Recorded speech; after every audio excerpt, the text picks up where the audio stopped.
pag-monitor sa kalagayan ni dating Pangulong Duterte wala na raw sa kamay ng pamahalaan.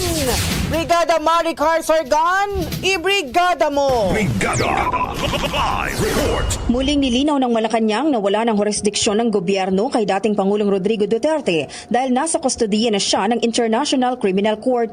Ito ang naging tugon ng palasyo ng tanungin kung minomonitorin ng pamahalaan ang kalagayan at kalusugan ng dating Pangulo matapos ipahayag ni Senator Bongo sa isang prayer rally sa Liwasang Bonifacio na hindi raw naibibigay ang gamot ni Duterte.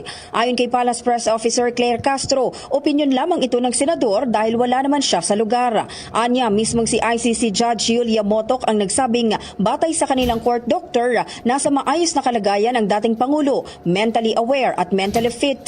Dagdag pa ni Castro, ang ICC na ang may responsibilidad sa pagbibigay ng agarang medikal na atensyon sakaling may maramdaman ang dating presidente. Samantala, tiniyak ng pamahalaan na handa silang magpaabot ng tulong kung hihilingin ito ni Duterte. Gayon din sa mga biktima ng umano'y extrajudicial killings basta't kayang ibigay ng pamahalaan at hindi labag sa batas ng Pilipinas.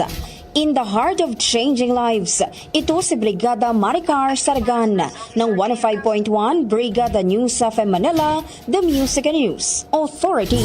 Ang bahaging ito ay hatid sa atin ng Mom's Love ES1 Capsule. Simulang tuparin ang pangarap ng iyong anak. And stunting now!